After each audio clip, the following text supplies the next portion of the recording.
Malam ini sekali lagi kita sama-sama dapat dipertemukan oleh Allah, dan mudah-mudahan pertemuan pada malam ini senantiasa beroleh rahmah dan barakah dari sisinya insya-Allah.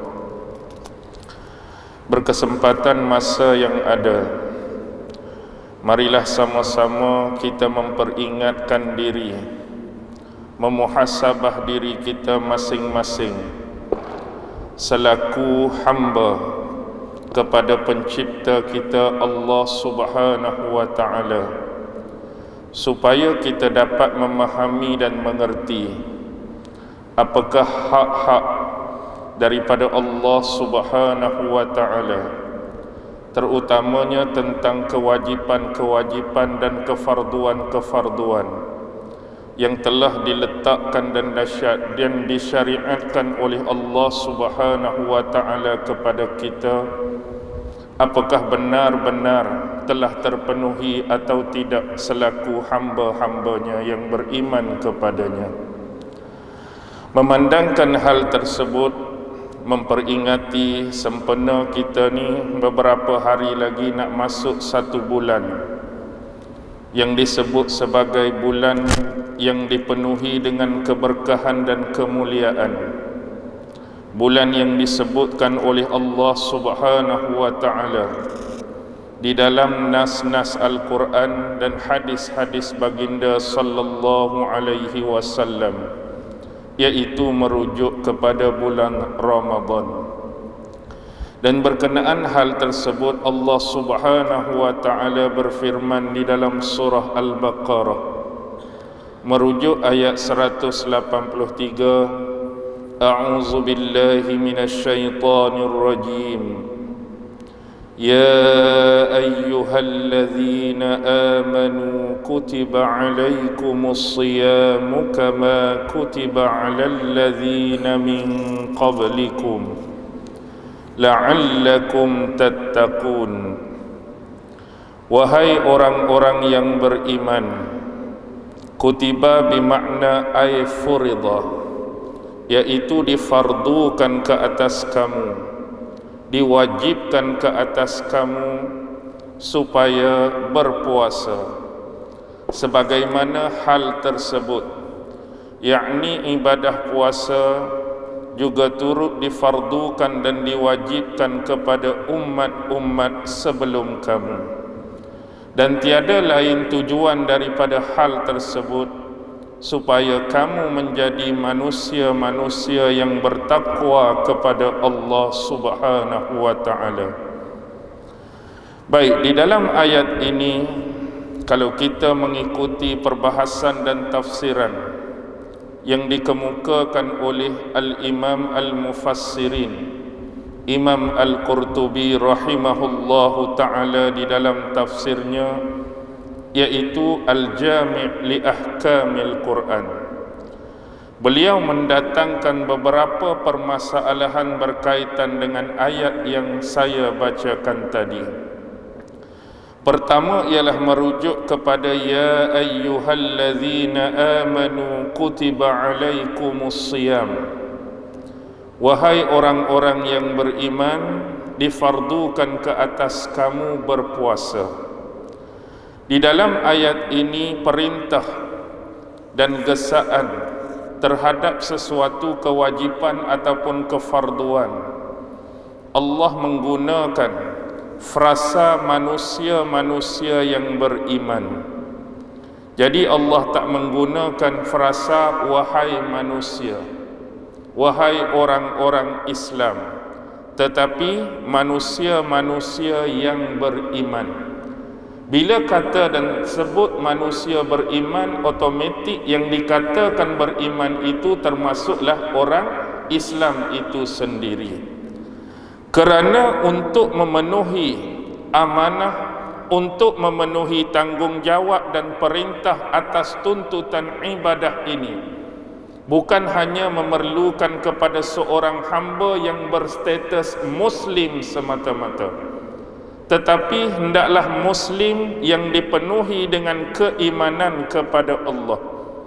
Atas dasar keimanan itulah barulah manusia benar-benar dapat memenuhi taklifan, tugas dan tanggungjawab atas setiap kefarduan dan kewajipan yang diletakkan di atasnya.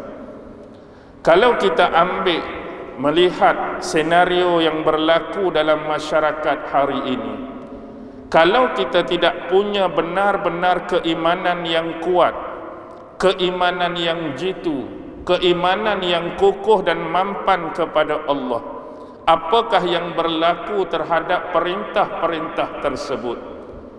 Kita tolak manusia-manusia yang digelar sebagai non-muslim. Maksudnya dari sudut taklifan tersebut, yang diperintahkan hal-hal yang dikatakan sebagai solat, yang diperintahkan hal-hal yang dikatakan sebagai berpuasa, yang diperintahkan perkara ataupun hal yang dikatakan zakat dan perintah-perintah yang lain dalam konteks muslim.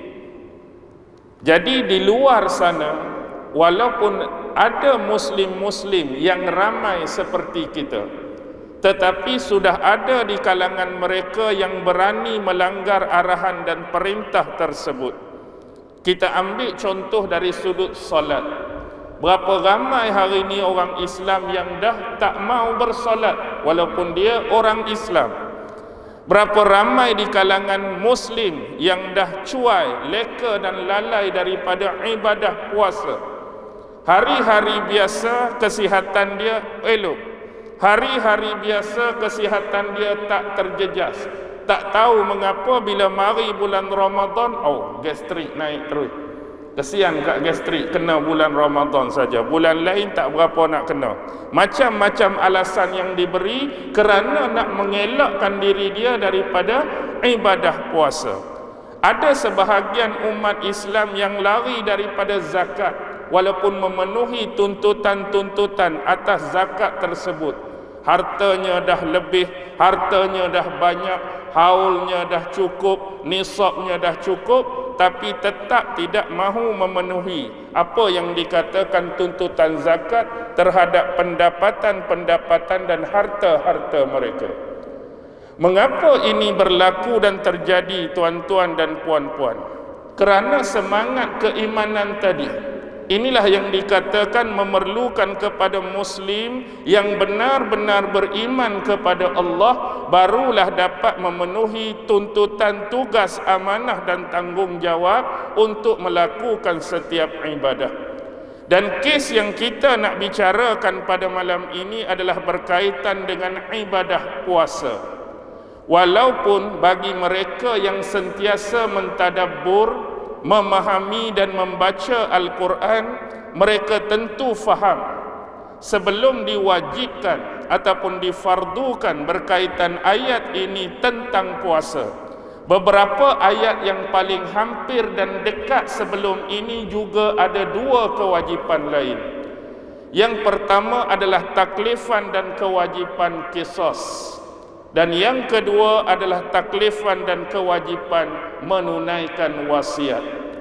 Dan ayat seterusnya tentang taklifan dan kewajipan berpuasa. Dalam konteks ini ada sebuah hadis daripada Rasulullah sallallahu alaihi wasallam. Bunyal Islamu ala khamsin. Syahadati an la ilaha illallah wa anna Muhammadar Rasulullah wa iqamis salah wa ita'iz zakah wa saumi Ramadan wal hajj. Terbinanya Islam itu di atas 5 tiang. Terbinanya Islam itu di atas 5 rukun. Yang pertama ialah pengucapan syahadah, yaitu menyatakan penyaksian dan keimanan kepada Allah Subhanahu wa taala dan kepada Nabi Muhammad sallallahu alaihi wasallam. Yang kedua ialah menunaikan salat sebagaimana yang dilazimi dan dimaklumi oleh kita, 5 waktu sehari semalam. Kemudian disebutkan penunaian zakat. Bab zakat ini ada harta-harta yang diperincikan di dalam agama, di dalam syariat yang diwajibkan zakat. sebagaimana yang kita sebut bila memenuhi kriteria-kriteria, antaranya seperti haul dan nisab, mencapai level-level tertentu pada harta masing-masing.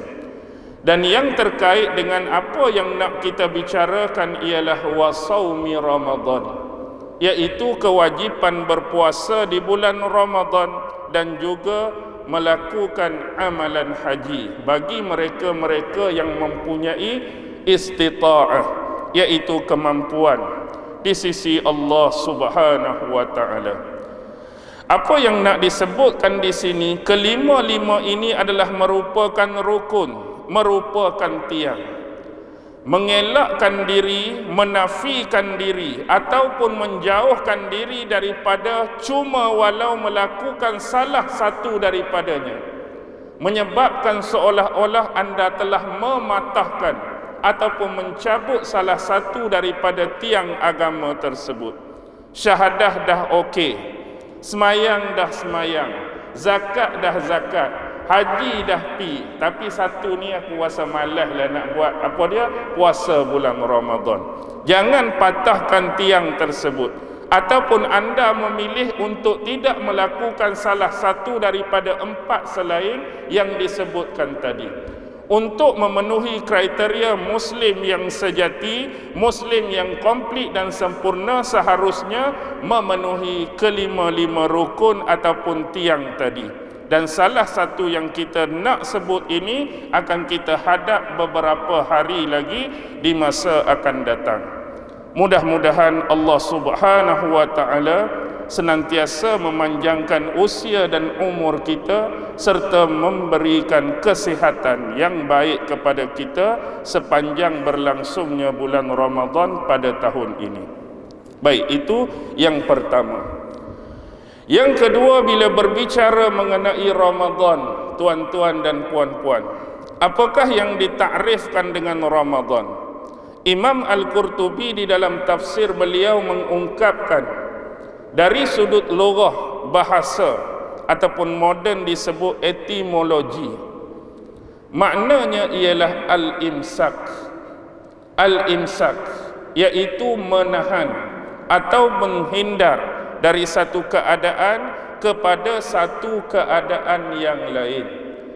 Bila kata disebut dengan kalimah puasa, ada juga digambarkan seseorang yang diam ataupun tidak mau berbicara, bercakap dengan orang lain, juga disebutkan sebagai berpuasa.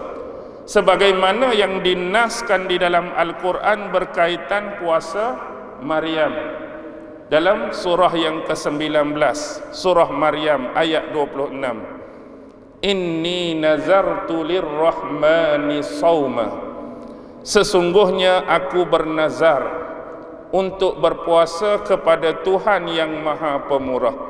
Jadi puasa yang dinisbahkan kepada Maryam di dalam ayat ini ialah berpuasa untuk diam, iaitu tidak mau bersembang, tidak mau berbicara dan tidak mau bercakap-cakap dengan manusia lain.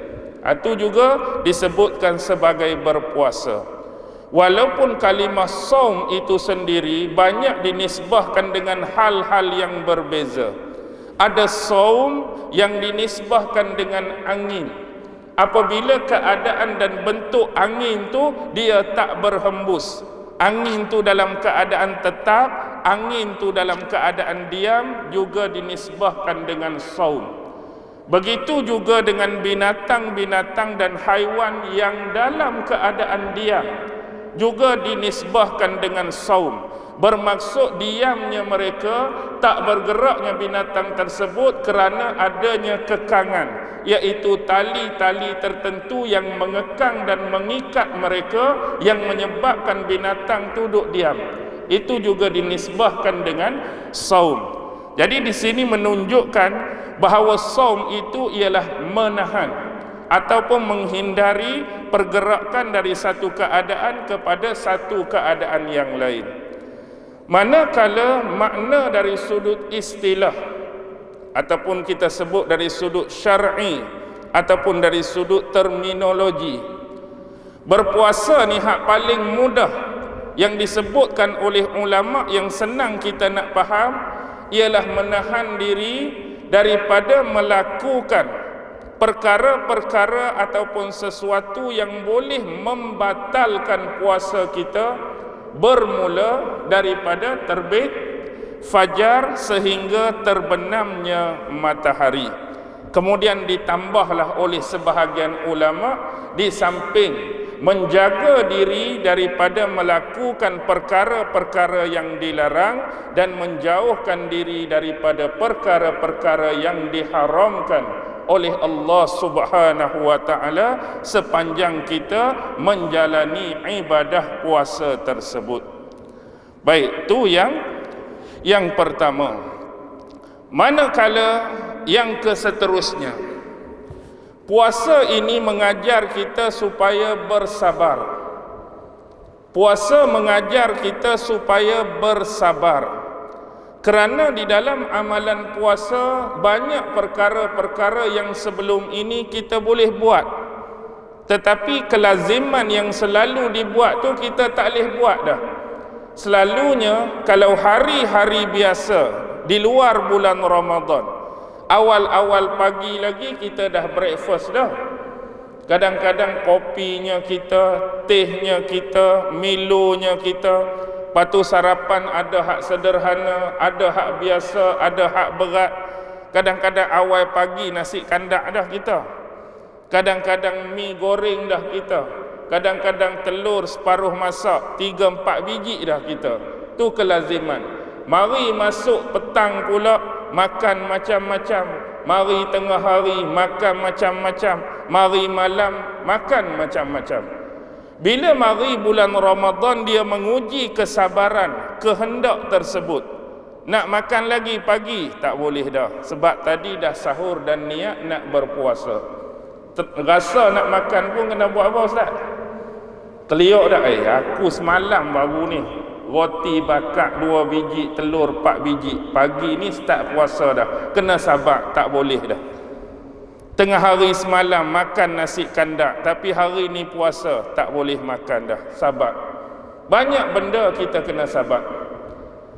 Baik, begitu juga kita kena kawal percakapan-percakapan kita, kawal tabiat-tabiat dan kelakuan-kelakuan kebiasaan kita, supaya dia tidak mengurangkan, bukan kata batal, mengurangkan pahala-pahala puasa kita. Kalau boleh dari sudut percakapan, slow sikit. Selalu kita duk bercakap banyak, cakap terlebih, cakap macam-macam. Jadi kita tukar benda-benda yang dikeluarkan melalui lidah dan mulut kita di bulan puasa tu dengan amalan-amalan yang mendatangkan faedah dan amalan-amalan yang mengundang pahala kepada kita. Boleh kita mentilawahkan Al-Quran, boleh kita bertasbih kepada Allah, boleh kita berzikir kepada Allah, boleh kita berselawat kepada Nabi, ataupun paling koman pun kita ambil bacaan-bacaan yang boleh meningkatkan ilmu dan pengetahuan di dalam agama. Itu cara untuk kita tukar kebiasaan yang selalu kita lazimi. Baik, ada sebuah hadis yang dinisbahkan kepada Rasulullah sallallahu alaihi wasallam yang menyebut tentang sifat kebiasaan mulut dan amalan manusia ni. Man lam yada' qaula az-zura wal 'amala bihi falaysa lillahi hajatun fi an yada'a ta'amahu wa syarabahu. Apa yang disebutkan oleh Rasulullah sallallahu alaihi wasallam, man lam yada', barang siapa yang tidak meninggalkan qaulaz zur, perkataan yang sia-sia, perkataan yang mungkar, termasuk dalam kategori perkataan yang dinisbahkan qaulaz zur ni, mungkin kita kata berbohong, mungkin kita kata mengumpat, mungkin kita kata mencela, mencaci, menganjingkan orang lain dan sebagainya.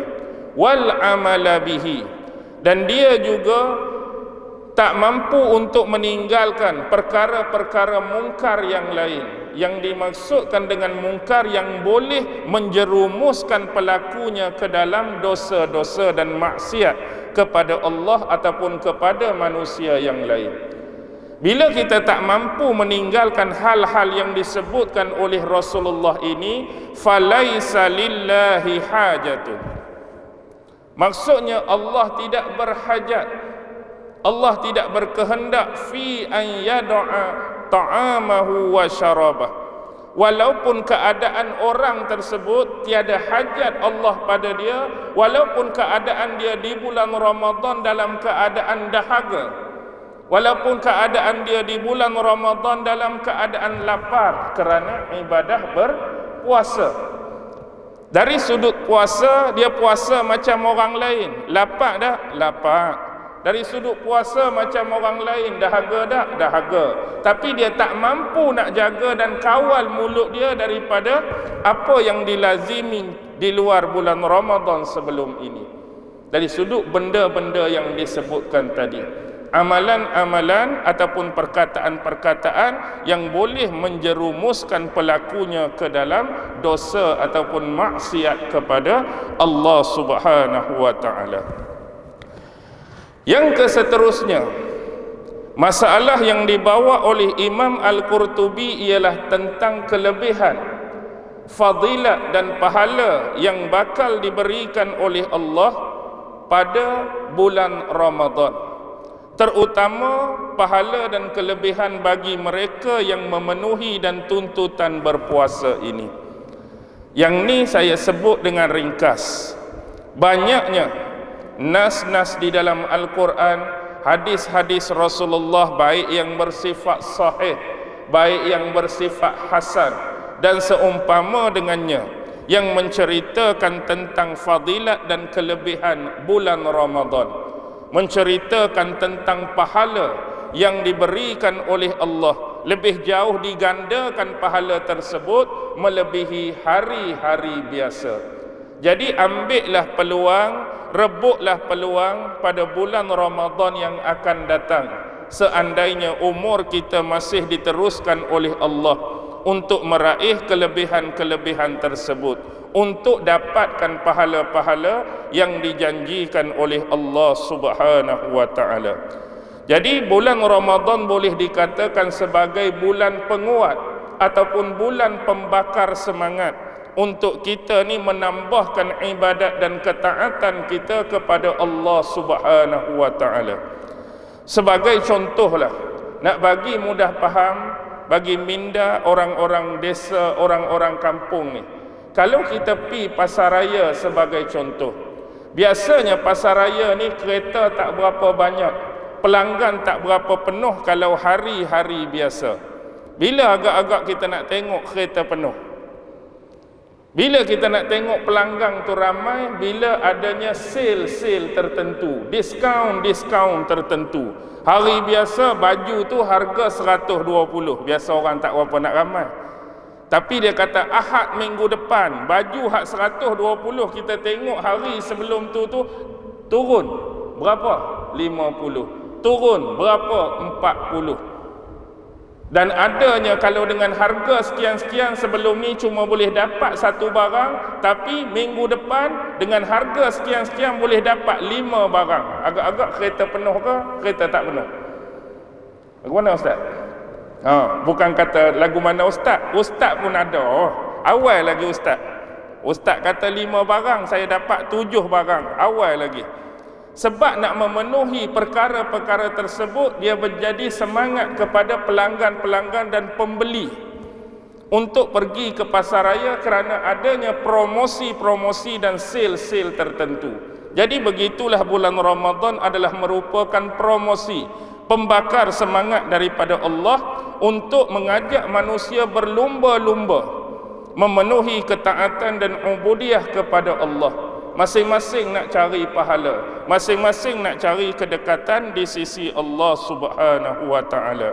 Lebih-lebih lagi di hujung ayat tu apa yang Allah janjikan, supaya kita diangkat menjadi golongan-golongan manusia yang bertakwa.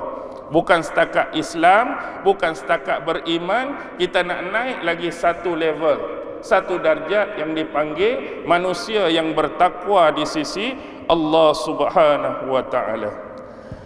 Baik, yang ketiga yang disentuh permasalahan oleh Imam Al-Qurtubi ialah ayat yang keseterusnya, iaitu kama kutiba 'alal ladzina min qablikum. Sebagaimana kefarduan puasa ini juga telah dilakukan oleh umat-umat ataupun orang-orang sebelum kamu. Ini menunjukkan amalan berpuasa ni bukan baru pertama kali difardukan kepada Nabi Muhammad dan umat Muhammad. Umat-umat Nabi-Nabi dan Rasul sebelum ini juga telah difardukan berpuasa oleh Allah Subhanahu wa ta'ala. Jadi bukan kita perlu letak dalam otak kita, dalam minda kita, dalam pemikiran kita, orang dulu-dulu puasa macam Nabi Muhammad dan sahabat-sahabat berpuasa juga ke? Ataupun mereka tak berpuasa ke? Jadi jangan kita letakkan dalam pemikiran kita Nabi dan Rasul serta umat dia dulu tu tak difardukan oleh Allah untuk amalan berpuasa. Mereka lagi awal difardukan dan diwajibkan berpuasa, kemudian tuntutan tersebut berlanjutanlah sampailah ke Nabi dan Rasul yang terakhir, iaitu Muhammad sallallahu alaihi wasallam. Mungkin yang ada perbezaan dari beberapa sudut. Mungkin kita kata apa yang berbeza? Mungkin bilangan harinya, tak sama. Mungkin bilangan jam berpuasa tu tak sama. Mungkin bilangan hari tak sama, mungkin bilangan jam tak sama. Mungkin juga bulan tu tak sama, ataupun ada kesamaan dari sudut tersebut. Ada kesamaan dari sudut tersebut kerana adanya nas-nas yang dibawa oleh Imam Qurtubi di dalam tafsirnya.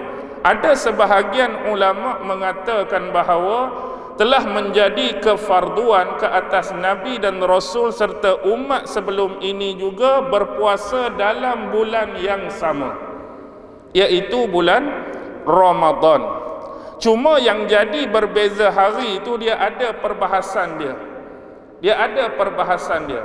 Antaranya mereka sebelum ni diwajibkan puasa 30 hari juga.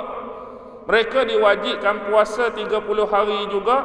Kemudian mereka menambah-nambah sendiri, ditopak lagi 10 hari, sehingga menyebabkan jadi 40 hari. Ada sebahagian dalam keadaan mereka sedang berpuasa, tiba-tiba mereka jatuh sakit. Bila jatuh sakit, mereka berdoa kepada Allah dengan bernazar, sekiranya Allah menyembuhkan sakit aku ni, aku tambah lagi, aku top up lagi 10 hari. Jadi berapa hari? 50 hari.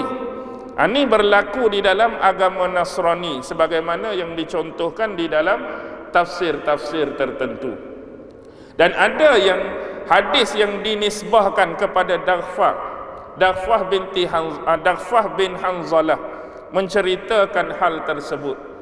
Ada mereka ni berpuasa 30 hari, kemudian mereka ni berpuasa, tiba-tiba jatuh sakit, bernazar tambah lagi 10 hari.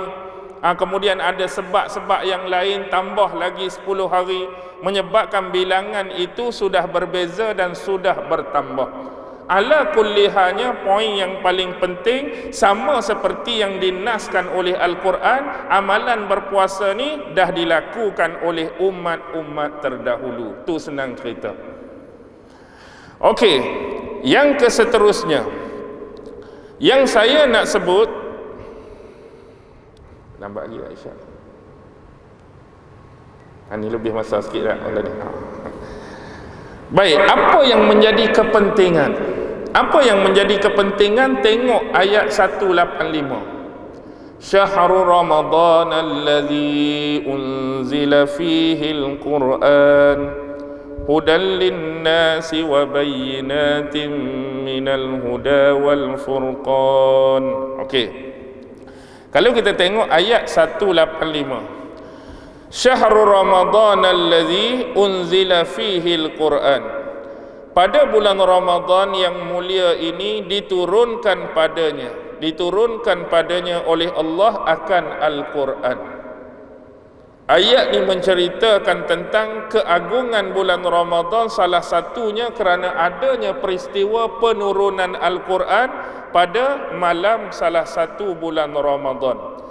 Tujuan dia apa? Hudal linnas, untuk memberikan hidayah, petunjuk kepada manusia. Wa bayyinatin minal huda, dan memberi penjelasan dan penerangan terhadap petunjuk-petunjuk tersebut. Wal furqan, iaitu menjadi pembeda di antara perkara-perkara yang hak dan perkara-perkara yang batil. Ni yang perlu kita ambil perhatian. Bila sinonimnya bulan Ramadan dengan sejarah penurunan Al-Quran, jadi kita perlu ambil berat berkaitan dengan Al-Quran bila mari bulan Ramadan. Bukan kata kita bersungguh baru nak baca Al-Quran bulan Ramadan, di luar bulan Ramadan kita tak berapa nak baca Al-Quran. Dia sepatutnya luar bulan Ramadan tu kita dah hari-hari rajin baca Al-Quran. Mungkin 1 juzuk, mungkin 2 juzuk, tapi mari bulan Ramadan tak puas hati ni, disebabkan kelebihan-kelebihan bulan Ramadan, disebabkan ganjaran dan fadilat bulan Ramadan. Biasa hari-hari lain 1 juzuk, bulan Ramadan kena 2 juzuk contoh. Bulan Ramadan kena lebih lagi.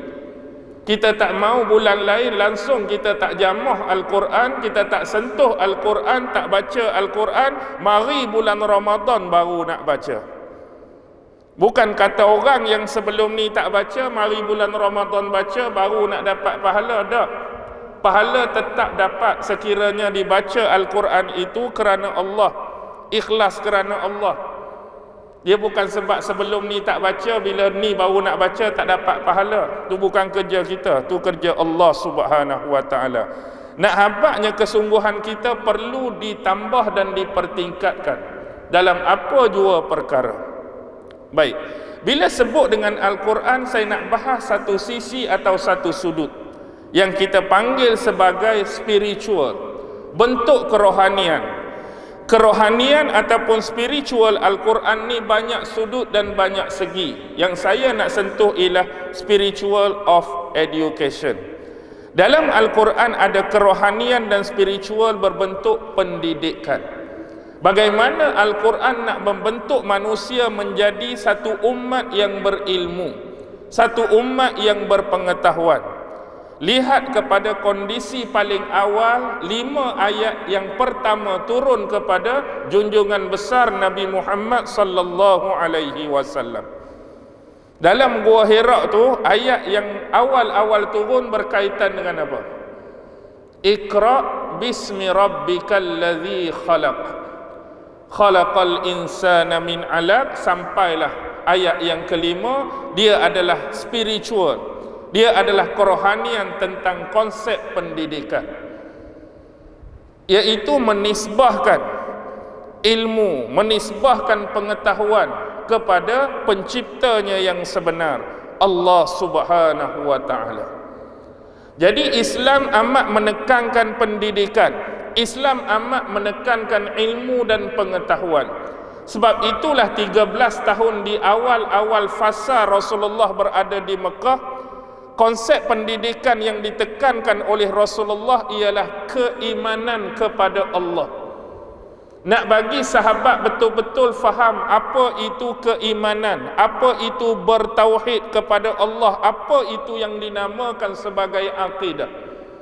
Tujuan dia nak menjauhkan diri daripada perkara-perkara yang paling utama ialah bentuk-bentuk kesyirikan kepada Allah yang begitu berleluasa di kalangan masyarakat Arab pada ketika itu.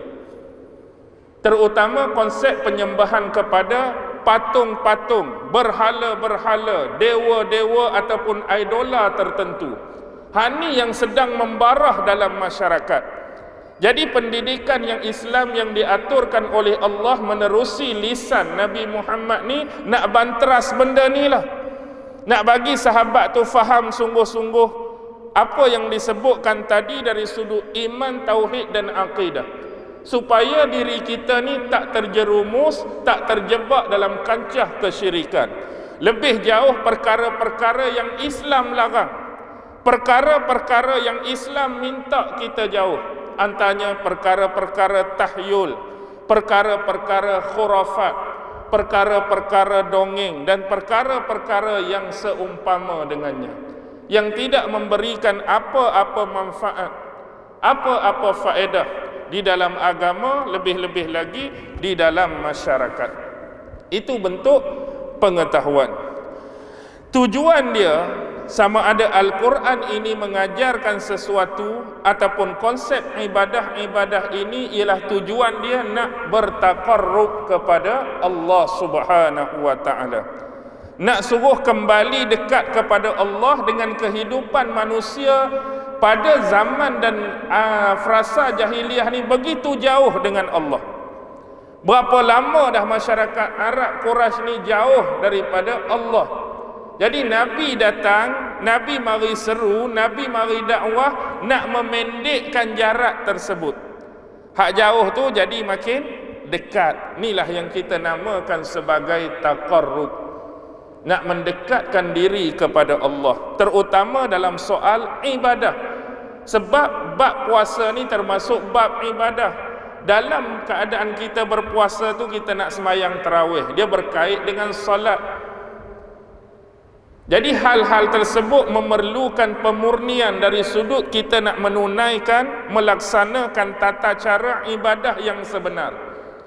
Tiada siapa pun yang mampu untuk memberikan penjelasan bagaimana nak melakukan sesuatu ibadah yang paling tepat, yang paling betul, yang paling benar, yang paling sesuai mengikut kehendak daripada Allah, kecuali siapa? Kecuali Nabi ataupun Rasul yang diutuskan oleh pencipta tersebut. Dalam konteks kita, Nabi Muhammad sallallahu alaihi wasallam. Jadi Nabi tunjukkan kepada sahabat, Nabi tunjukkan kepada umat dia model ibadah-ibadah tersebut. Bukan setakat penerangan pada lidah dan lisan Nabi Muhammad, malah ditunjukkan secara praktikal perlakuan tersebut. Rasulullah mengajarkan sahabat solat, Rasulullah juga solat bersama-sama sahabat. Banyak jenis solat yang dilakukan oleh Rasulullah bersama sahabat. Kita ambil contoh solat yang 5 waktunya, solat-solat sunat-sunat tertentu yang Rasulullah solat bersama dengan sahabat sebagai penunjuk, sebagai penjelasan. Sahabat-sahabat tengok dengan kepala mereka, sahabat-sahabat tengok dengan mata mereka cara yang betul, cara yang tepat. Inilah ibadah yang dikehendaki oleh Rasulullah sesuai dengan tuntutan Allah Subhanahu wa ta'ala. Begitu juga dengan berpuasa. Puasa ni bagus ke tak bagus? Bagus berpuasa. Tapi bila Islam mensyariatkan yang wajib 30 hari ni bulan Ramadan, kita pula nak pi tukar bulan. Saya nak tukar bulan ni, dia pi tukar bulan lain, 30 hari juga, hari yang sama, tapi macam mana? Lari daripada konteks sebenar, kerana tidak memenuhi apa yang disebut sebagai ibadah yang ditunjuk, ibadah yang diajar oleh Rasulullah. Nak bagi ibadah kita ni diterima dengan baik dan sempurna oleh Allah, sekurang-kurang ni paling ringkas 2 benda. Pertama, tata cara peribadatan yang kita nak buat mesti tepat, betul dan sempurna sebagaimana yang Rasulullah ajak. 1. Yang kedua, ikhlas kepada Allah atas tuntutan niat ibadat tersebut. Sebab kalau tak settle salah satu daripada keduanya, dia akan merosakkan ibadah tersebut. Cara betul dah, angkat takbir betul, baca Fatihah betul, sampai Assalamualaikum, Assalamualaikum, settle betul. Tapi hak nombor 2 tu tak berapa nak ikhlas. Semayang tadi, anak suruh orang kata baca tu macam Syekh Mekah, Bismillahirrahmanirrahim, betul tajwidnya, tapi dalam hati tu mesti orang kata macam Syekh Mekah ni, suara aku. Nak suruh orang kata rajin semayang, dalam hati tu tak settle. Faham maksud saya? Cara kita buat ibadah tu betul semua, tapi ikhlas tu tidak kerana Allah, kerana makhluk, kerana manusia, kerana pujian, kerana sanjungan, kerana populariti, kerana glamour dan sebagainya. Tak kiralah ibadah apa pun, dia akan mencacatkan dan merosakkan. Begitu juga kalau settle yang belah sana, hak ni pula tak settle. Nawaitu lillahi ta'ala, kemah nawaitu lillah, kejap nawaitu lillah, tapi Allahu Akbar terus turun Assalamualaikum, Assalamualaikum. Tak betul apa? Tata cara pelaksanaan. Rukun tak tahu ke mana, sunat ab'ah tak tahu ke mana, hayat tak tahu ke mana, Allahu Akbar, Assalamualaikum. Mana boleh salah, sebab niat tadi kerana Allah tu, bukan kerana orang lain. Bukan kerana ikhlas dia tu, ikhlas tu dah okey, tapi cara buat tu pula salah. Jadi nak memenuhi sekurang-kurang dua ni, cara dan pelaksanaan yang betul. Satu lagi, niat kerana Allah, bukan kerana makhluk, bukan kerana manusia. Baik, bila sebut tentang taqarrub, tuan-tuan, ibadat ni satu benda yang Allah sendiri minta kita laksanakan demikian. Dan bila buat ibadah ni, bila kata nak taqarrub tadi, tak ada pun satu ibadah ataupun tak boleh kita nak kata benda tu, walaupun kita buat tu macam ibadah sekalipun, benda tu makin jauh kita dengan Allah. Mana mungkin kita nak kata benda tu sebagai ibadah? Aku buat benda ni kan rasa makin jauh, makin jauh, makin jauh, bukan makin dekat. Logik tak? Di mana logiknya bila kita buat satu yang kita katakan ibadah, Allah tu rasa makin jauh dengan kita, bukan rasa makin hampir, bukan rasa makin dekat, bukan rasa makin malu, bukan rasa makin takut. Ibadah-ibadah yang sebenar dikategorikan ibadah ni nak memendekkan jarak hak jauh Allah dengan hamba dia tu makin dekat. Nak suruh kita rasa makin kita ni dekat dengan Allah, makin diperhatikan oleh Allah. Kita ambil konsep dekat ni, siapa tak mau dekat, tuan-tuan? Lebih-lebih lagi dekat dengan Allah.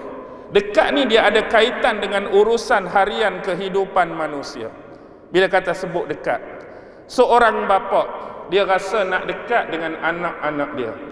Seorang ibu dia rasa seronok, hati dia gembira, hati dia happy bila dekat dengan anak-anak. Suami gembira bila dekat dengan isteri dia. Isteri gembira bila dekat dengan apa? Dengan pasangan dia. Tok gembira dekat dengan cucu, nenek gembira dekat dengan cucu, saudara-saudara gembira dekat dengan cucu, jiran-jiran gembira dekat dengan jiran yang lain. Konteks dekat ni begitu sinonim dengan diri manusia. Tak mau jauh-jauh. Tengok sahabat-sahabat kita berkemungkinan kerana tempat kerja, suami dia kerja Pulau Pinang, isteri kena kerja dekat Johor. Bagaimana dia rasa? Kalau boleh tu, kalau boleh nak dekat ke nak jauh? Kalau boleh nak dekat. Semua nak dekat. Tu konsep hubungan sesama manusia. Bagaimana pula tentang sesuatu yang boleh menjadi pilihan bagi manusia? Lagilah nak dekat. Kalau boleh tempat kerja, nak dekat dengan rumah. Kau ustaz nak jauh tak? Tanya siapa-siapa pun tempat kerja lagu mana? Kalau boleh belah tu je tempat kerja. Sekolah anak-anak, sekolah anak-anak belakang tu je kalau boleh. Pasar raya belah tu, kedai belah tu, pejabat kerajaan belah ni. Kita rasa nak semua yang dekat-dekat. Semua tak mau yang jauh-jauh. Begitu juga dengan unsur-unsur yang lain yang kita panggil sebagai abstrak. Benda yang tak boleh rasa, benda yang tak boleh pegang. Biasanya orang akan dekat dan hampir dengan manusia lain yang mempunyai ideologi, yang mempunyai pemikiran, yang mempunyai kecenderungan sama seperti dia. Dia nak dekat dengan orang macam tu. Kita katakanlah adanya dua aliran. Satu aliran A, satu aliran B. Hak aliran A ni dia duk perhati, mempunyai kedekatan, kecenderungan dia. Berfikir lebih kurang macam aku. Cara ni lebih kurang macam aku. Ideologi lebih kurang macam aku. Tapi hak aliran B ni, tak macam ni. Biasa dia akan mudah dekat dan berkawan dengan A ke B. Biasa hak sama dengan dia akan cenderung hak sama dengan dia, mudah dia nak bersefahaman, mudah dia nak berbicara. Bila tidak ada kecenderungan dari sudut pro dan kontra, biasa akan cepat bergaduh dan berbalak. Begitulah manusia ni, unsur-unsur kedekatan. Baik, begitulah juga dengan ibadah puasa ataupun lebih umum ibadah-ibadah yang lain. Tiada bukan Allah Subhanahu wa taala nak suruh kita ni makin dekati dia. Dan jangan pula kita ni buat perangai, buat sesuatu perkara yang makin menjauhkan kita dengan Allah Subhanahu wa taala. Dan yang terakhirlah saya kira yang saya nak sebut, iaitu tentang suasana kita berpuasa tahun ini. Boleh dikatakan hampir sama, 2 tahun berturut-turut ni kita berpuasa dalam musim apa? Bukan musim tengkujuh, bukan musim mangga perlis, mangga apa? Harum manis dah. Musim Covid. Jadi kita bermula puasa musim Covid ni tahun lepas. Mari pula tahun ni masih lagi dalam musibah dan ujian Covid oleh Allah Subhanahu wa taala, tidak sebagaimana kita berpuasa tahun-tahun sebelum ini. Jadi semestinya ada perbezaan-perbezaan tertentu yang kita kena ikuti, yang kita kena patuhi demi menjamin kemaslahatan bersama. Jadi saya nak buat beberapa analogi tentang apa yang kita lalui sepanjang musim ujian ataupun musibah Covid ni menimpa, untuk dikaitkan dengan bulan Ramadan. Antaranya ialah, tuan-tuan, bila kita kata sebut tentang Covid, bila musim Covid ni mai dengan peraturan-peraturan tertentu, dengan disiplin-disiplin tertentu, dengan penjarakan tertentu, dengan arahan tertentu, dalam kepala kita ni macam-macam dah. Apa yang macam-macam dalam kepala kita? Benda-benda yang mempunyai kaitan dengan apa yang disebut Covid-19. Dalam kepala kita ni kita isi pengetahuan, kita isi maklumat. Bila kata Covid ni menatang apa? Covid ni apa benda? Apa dia bahaya Covid? Apa dia mudarat Covid? Kita baca, kita hadam, kita faham betul-betul. Dan kita kenal istilah-istilah yang disebut PKP. Menatang apa PKP ni? Kita istilahkan PKPB. Menatang apa PKPB ni? Jadi dalam PKP pula kita baca satu-satu peraturan dan standard dia. Yang ni boleh dibuat. Kalau PKP hak ni boleh buat. Kalau hak ni tak boleh buat. Kalau hak ni boleh buat. Kalau hak ni tak boleh buat. Mari hak PKPB pula, hak ni boleh buat, hak ni tak boleh buat. Hak boleh buat tu tak apalah, tak ada jadi apa sebab boleh buat. Tapi hak tak boleh buat, dia bukan berhenti setakat tak boleh buat. Kalau aku buat juga 1,000 ni. Kalau aku buat juga 10,000 ni. Kalau aku buat juga gelang pink ni. Kalau aku buat juga masuk jail ni. Kita baca, kita faham betul-betul. Sebab memikirkan apa, tuan-tuan? Di sini saya nak tarik tentang kebiasaan tersebut dengan apa yang kita dah tinggalkan sejak lama. Bila Covid ni kita nak kena baca, kita nak kena faham, kita nak kena tahu. Sebab apa kena tahu? Takut terjebak dengan benda tadi. Kita terlanggar benda-benda yang menjadi tegahan kerajaan pada waktu tu. Benda-benda yang boleh melanggar standard ataupun SOP waktu tu. Akibatnya macam-macam kita nak kena. Jadi kita pandai menimbang tara ataupun bimbang. Kalau aku buat macam ni baru atas dunia ni, tuan-tuan. 1,000 ni rugi ni. Ni atas dunia, tuan-tuan. 10,000 ni besar ni bagi orang miskin macam kami, sederhana macam kami.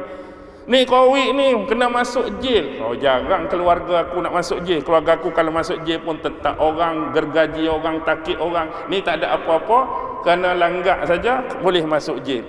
Macam-macam. Tapi adakah kita buat benda yang sama terhadap syariat dan hukum-hukum Allah sebelum ni? Maksudnya macam tadi, kita tentang hukum Allah, tentang syariat Allah, kita nak bagi kita faham betul-betul. Sebagaimana kita faham pada musim Covid, benda tu boleh, benda tu tak boleh. Di luar musim Covid sebelum ni kita belajar betul-betul tak tentang Quran, kita belajar betul-betul tak tentang hadis, kita belajar betul-betul tak tentang syariat Allah. Kita belajar betul-betul dah apa yang menjadi kebolehan di sisi Allah dan apa yang menjadi larangan dan tegahan di sisi Allah. Bukan setakat tahu, biar benda tu mendarah daging, sama seperti kita beringat hak nak kena macam-macam tadi. Hak Allah kata boleh ni tak ada masalah, tapi hak Allah kata tak boleh ni aku duk buat ke tak? Kalau aku buat pula, apa yang aku nak kena di akhirat besok? Sampai tahap tu tak kita fikir sama seperti kita fikir bebanan benda-benda yang kita lakukan dari sudut pelanggaran terhadap COVID. Sama ke tidak? Sama ke tidak? Ustaz, sama ke tidak? Itu masing-masing fikirlah. Bagaimana kita mengambil dua benda tersebut? Dari sudut ambil berat hak ni dengan memikir tentang kepentingan duniawi semata-mata, tetapi kita meninggalkan kepentingan akhirat hak kita nak hadapi. Seolah-olah kita merasakan hak akhirat tu lagi ringan, hak akhirat tu lagi remeh sehingga kita sanggup melanggar. Sebab apa? Sebab tak kena terus. Kita buat apa-apa dosa pun tak ada apa. Buat apa-apa maksiat pun tak ada apa. Buat apa-apa tegahan pun tak jadi apa. Buat apa-apa larangan tak jadi apa. Tapi benda hak tak jadi apa, tak jadi apa, tak jadi apa tu, tuan-tuan nak kena bila? Akhirat besok. Fikir ni. Fikir ni lebih, tuan-tuan. Hak atas dunia tu atas dunia lah. Hak tu pun kita kena jaga. Bukan kata tak jaga. Tapi hak ni, hak kita nak hadap lagi teruk di mahsyar Allah. Tu yang pertama. Yang kedua ialah berkaitan dengan pemakaian mask. Kita hari ni patuh SOP pakai mask. Pergi mana-mana pun pakai mask. Kadang-kadang terlupa. Duk rumah dah ni, masuk tandas, mana mask saya? Tanya bini. Padahal duduk dalam rumah dah, tapi sebab apa? Sinonim pemakaian mask ni daripada nak pergi memerut je pun. Sini istilah memerut ni orang Penang guna ke? Tapi faham tak memerut? Faham. Tapi memerut, mana ni saya nak pakai juga. Kita boleh patuhi benda tu untuk tutup mulut kita. Kita tutup mulut kita ni takut apa sebenarnya? Dari sudut hak realiti ni, takut apa? Takut mungkin kita terbersin, mungkin kita terbatuk, mungkin kita teracung, menyebabkan berlakunya pembawaan wabak, penularan wabak, penyebaran wabak kepada orang lain. Dan ini boleh mendatangkan mudarat. Kita boleh jaga bab-bab tutup mulut. Tapi di luar musim COVID sebelum ni, bagaimana kita jaga dan tutup mulut kita tanpa mask? Maksud tutup mulut ni bukan dari sudut penyakit ni, nahabaknya jaga mulut kita dari menyakiti saudara-saudara kita. Jaga mulut kita daripada mencaci, mengumpat orang lain. Kita boleh jaga tak? Kita bagi mask tak kat mulut dan lidah kita sebelum ni? Ni kita bimbang ni. Tak boleh terbersin ni, membahayakan orang lain. Ni tak boleh ni, terbatuk, membahayakan orang lain. Ni tak boleh ni, teracum, membahayakan orang lain. Bimbangnya kita menjadi penyebab kepada mudarat orang lain. Tetapi sebelum ni berapa ramai yang bimbang mulut-mulut dia yang tanpa mask tu. Bukan kata dia bimbang, malah dia menyebarkan kemudaratan. Mungkin dia memfitnah dengan mulut tadi. Mungkin dia berbohong dengan mulut tadi. Mungkin dia mengejek dengan mulut tadi. Mungkin dia menjatuhkan aib dengan mulut tadi. Mungkin dia merendah-rendahkan orang lain dengan mulut tadi.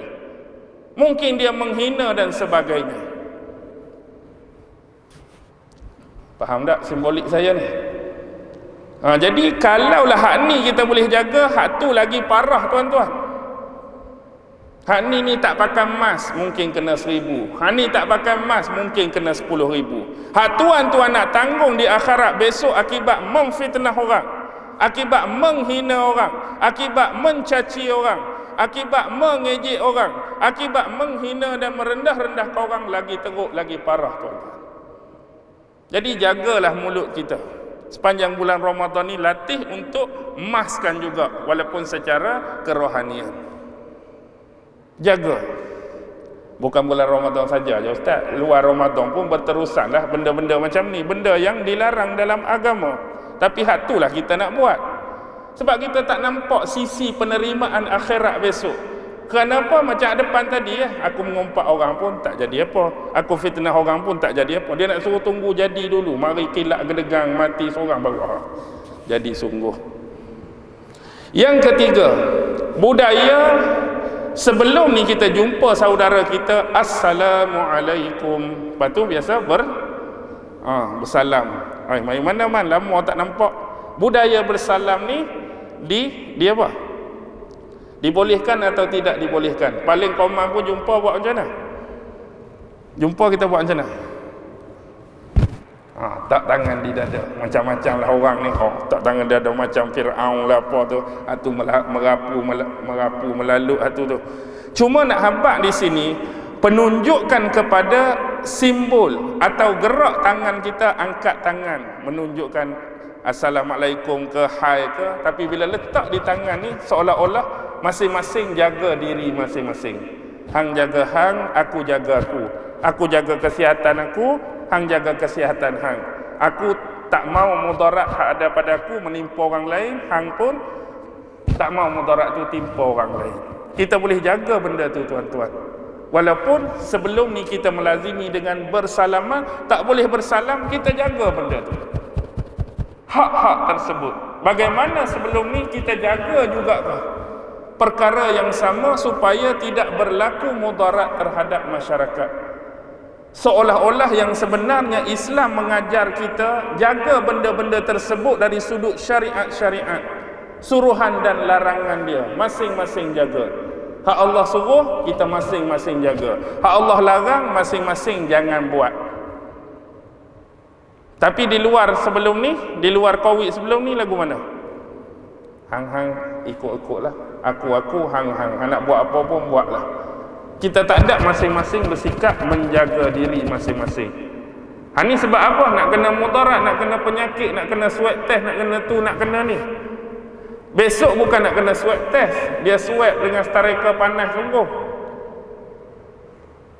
Tu yang ketiga. Yang keempat, penjarakan sosial. Penjarakan sosial, kita boleh patuh dah? Patuh, sampai semayang pun dijarakkan. Semata-mata nak mengelak mudarat dan penyakit ni daripada merebak. Tak apalah, tu kemaslahatan. Tapi nak habaknya, sebelum daripada ni, apa yang perlu kita jarakkan? Benda-benda yang mengundang fitnah, benda-benda yang mengundang dosa, benda-benda yang mengundang mudarat dan maksiat kepada Allah, jarak awal-awal lagi. Faham maksud saya? Tu dalam bentuk analogi saja. Bukan nak jarak hak ni saja, tak mau kena penyakit ni. Jarak juga kita dengan dosa-dosa yang ditegah oleh Allah. Tak maulah bab Covid kita jarak, bab dosa kita makin dekat. Bab nak jaga kesihatan kita jarak, bab nak jaga pahala apa ni? Pahala kita, dosa kita, neraka kita, syurga kita makin dekat. Dan yang terakhir ialah limitation. Had. Tuan-tuan perhati tak? Kehidupan kita ni seolah-olah sudah ada limitation, sudah ada had. Awal-awal dulu kedai boleh buka sampai pukul berapa? Awal-awal dulu pukul 8 kan? Lepas pukul 8, aduh, aku baru 8 suku, Pak Din tutup dah. Marahnya kita, kecewanya, sebab selalu online 24 jam, tak ada masalah. Ni terlewat 15 minit, Pak Din tutup. Pak Din pun takut kena kedai dia kena sita, kedai dia kena saman. Lepas tu elok sikit naik pukul 10, gembira sikit. Lepas tu lah ni pukul 12, okey sikit. Tapi pukul 12 je lah. Tetap dia tak boleh normal macam dulu 24 jam tuan-tuan dan puan-puan. Jadi dalam keadaan pukul 12 tu masih ada gap, masih ada limit, masih ada had. Dan kita juga kena ingat sebagai hamba perlu ada sifat tersebut. Sebab sebelum ni kita main redah saja 24 jam. Saya bukan nak bincang 24 jam tu dari sudut perlakuan. Nak bincang tu dari sudut had masa. Jangan silap faham di sini. Masa 24 jam sebelum ni, tuan-tuan nak buat apa, tuan-tuan buatlah. Selagi mana dia tidak mendatangkan kemurkaan, tak mendatangkan dosa. Benda buat hak baik-baik 24 jam, go on. Saya bukan nak bincang perbuatan. Saya nak bincang had. Ada limitation. Begitulah dengan hidup kita. Kena beringat, ada benda yang kita boleh buat, ada benda yang sampai satu tahap, kalau aku buat, kena. Macam ni pukul 8, kita perhati betul-betul pukul 8, sampai ke 8 suku tak berani dah. Takut apa? Takut kena. Begitu juga dengan hukum-hukum Allah dan syariat Allah. Aku boleh bergerak tentang hukum ni takat ni saja. Kalau aku langgar hak ni, berdosa. Kalau aku langgar hak ni, dia kira bermaksiat. Kalau aku langgar hak ni, dimurkai Allah. Kalau aku langgar hak ni, Allah marah. Kena ada limit tu. Jangan pakai redah, tak apa. Langgar 1000 lagu tu. Hidup ni biar ada ni Allah tak suka dah ni. Patah balik. Ni Allah marah ni, patah balik. Biar ada limit, biar ada had. Dan kita kena ingat dari sudut umur kita pun ada had. Dari sudut kekuatan kita. Dulu ustaz, hari Minggu kita hiking pergi mana? 3 bukit. Bukit Jambul naik turun. Mana lagi bukit? Bukit Bendera. Mana lagi bukit? Tapi bila dah umur kita ada limit tertentu. Ustaz, lagu mana bukit? Bukan kata 3 bukit, 1 bukit pun aku tak larat dah. Tengok. Bila dah mari usia-usia yang lemah kita ni, ada limitation. Jadi faham betul-betul. Baik. Sebab itulah kita ni WHO perkenalkan apa? Yang popular, stay at home. Apa maksud stay at home? Duduk rumah. Duduk rumah. Hak popular 3 benda. Apa dia? Bekerja dari rumah, belajar dari rumah, beribadah di rumah. Hak umum lah tu. 3. Dalam 3 ni, 2 tu agak mudah untuk buat. 1 tu memang susah dan sukar. Apa dia hak mudah? Belajar di rumah dengan beribadah di rumah. Tu mudah, agak mudah. Sebab belajar ni material dia sama. Walaupun kita kata anak-anak kita di sekolah rendah sebagai contoh, mereka ada buku teks. Buku teks tu kalau tak belajar di sekolah, boleh belajar kat rumah, tak ada masalah. Dia boleh pindah material tu. Alat tulis pun hak di sekolah guna hak tu, kat rumah pun boleh guna hak tu. Nak belajar dengan cikgu, boleh guna benda-benda yang kita panggil Google Meet ke, Google Meeting ke, tu ni, boleh pakai lagi. Boleh lagi benda tu berjalan. Beribadah, tak boleh mari semayang di masjid. Boleh semayang tak kat rumah ustaz? Boleh semayang. Berjemaah, tak boleh lah nak berjemaah. Kat rumah tak boleh berjemaah ke? Boleh. Puasa ni tak boleh nak berjalan mana? Kat rumah boleh puasa? Boleh. Tapi hak sukar sikit, bekerja dari rumah. Dia tak jadi sukar bagi orang yang kerja-kerja dia tu tak memerlukan alat-alat bantu yang biasa. Kita kata seorang YouTuber nak bekerja, tak payah hak tu YouTuber buka YouTube dia sandak kat dinding sandak kat dinding pasang mic, Assalamualaikum warahmatullahi, tak ada masalah tu. Bagaimana jenis orang yang bekerja yang memerlukan perantaraan atau wasilah peralatan? Orang kerja kilang, takkan nak bawa enjin kilang tu mari rumah kita, mustahil. Maksudnya dia tu kena keluar. Macam mana nak buat berlaku bekerja daripada rumah? Orang yang jenis pertanian, sawah, ladang, padi, timun, pisang, takkan nak mari dalam rumah semua. Kena keluar, kena pergi kebun, kena pergi sawah, kena pergi tanam.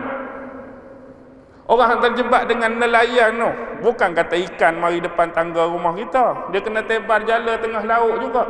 Macam mana nak bekerja daripada rumah? Tu agak sedikit sukar.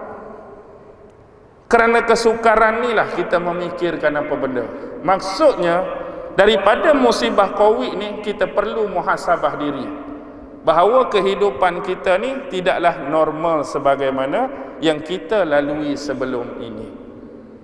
Sebelum ni boleh kita kontakkan dengan kita kata untuk memenuhi cita rasa dan kepuasan manusia dalam 3 benda terutamanya: pengetahuan, pekerjaan, kepuasan diri. Manusia ni berjalan rata dah atas muka bumi tuan-tuan untuk memenuhi 3 keperluan ni. Untuk dapatkan pengetahuan, ada orang belajar dalam negeri, ada orang belajar luar negeri, di belahan dunia mana-mana. Ada orang dia berjalan rata kerana pekerjaan dia.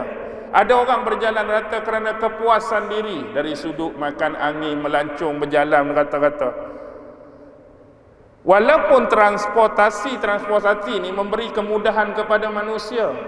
Bila penciptaan zaman moden, buat kapal terbang, buat kereta api, buat kereta, buat motor, buat bas, buat macam-macam. Okey.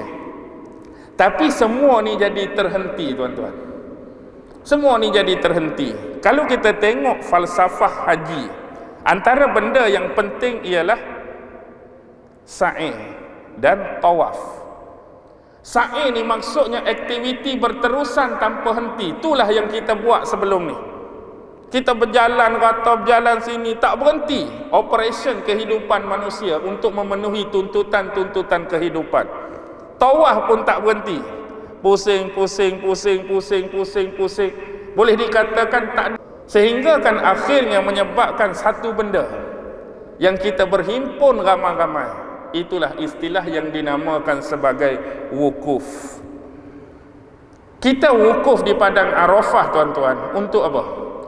Untuk mengenang, untuk muhasabah, untuk koreksi diri, menjadi manusia yang tulen, yang sejati, yang otentik sebagai hamba Allah. Arafah nafsihi, untuk mengenal diri kita.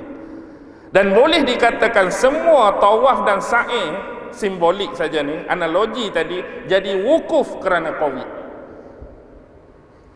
Kereta ada, tapi tak boleh nak keluar. Kapal terbang ada, tak boleh nak rentah negeri. Hak ni larang, hak ni kami tak benarkan, hak ni kami tak benarkan. Benda tu asal ada. Hak ni lah dulu duk tawaf, hak ni lah dulu duk sa'i, hak ni lah dulu duk berjalan, hak ni lah duk bergerak, akhirnya wukuf semua. Faham tak analogi saya ni? Wukuf semua. Dan tujuan wukuf untuk benda tadi, koreksi, muhasabah. Yang mana bila duduk di rumah sebelum ni, kadang-kadang nikmat itu ada bila hubungan kekeluargaan dapat didekatkan kembali. Yang sebelum ni mungkin sibuk bekerja, nak tahu pasal anak pun tak dan. Isteri kerja juga, nak ambil tahu pasal tuition pun tak dan. Quran mengaji ke tak dan. Yang kita tahu makan ke tak, lapak ke tak, tu je. Tapi bila kena wukuf dalam rumah masing-masing, tak boleh keluar pergi mana ni. Abah ajak Iqra malam ni, abah ajak Quran malam ni, mak dia ajak, Tuhan dia ajak ni. Hubungan tu makin dekat untuk kita muhasabah. Dulu manusia yang kurung binatang, tuan-tuan. Kita kurung macam-macam binatang dalam zoo. Rimau kita kurung, buaya kita kurung, gajah kita kurung, monyet kita kurung. Lah ni hanya kerana satu spesies binatang, dia yang kurung kita. Betul? Betul, dia kan kurung kita ni. Hanya kerana COVID kurung kita. Kita pula jadi tak boleh, dia tu balik dah. Itulah penting kita ambil muhasabah. Yang saya sebut tadi lebih kepada simbolik dan analogi. Jangan faham secara literis, jangan faham secara realiti dan hakikat. Nak suruh kita faham supaya sentiasa bersedia. Bersedia untuk apa, tuan-tuan? Sebab kita ni perlu ada bekalan. Nak hadap siapa? Nak hadap pencipta kita. Jadi peluang terbaik untuk dapatkan imbuhan bekalan tu bila mari bulan Ramadan. Rebutlah peluang ini dengan sebaik-baiknya. Dan saya kira saya berhenti setakat ni. Mudah-mudahan sedikit penjelasan yang ringkas dan sederhana pada malam ni sama-sama dapat memberikan kefahaman, penjelasan terhadap apa yang disebut sebagai Ramadan, kelebihan dan fadilat-fadilatnya. Di samping kita mengambil kesempatan sudut-sudut simbolik dan analogi berkaitan dengan Ramadan dan persediaan kita di dalam bulan tersebut. Yang baik tetap datang daripada Allah, yang lemah dan kurang datang dari diri saya sendiri. Wabillahi taufiq wal hidayah. Wassalamualaikum warahmatullahi taala wabarakatuh.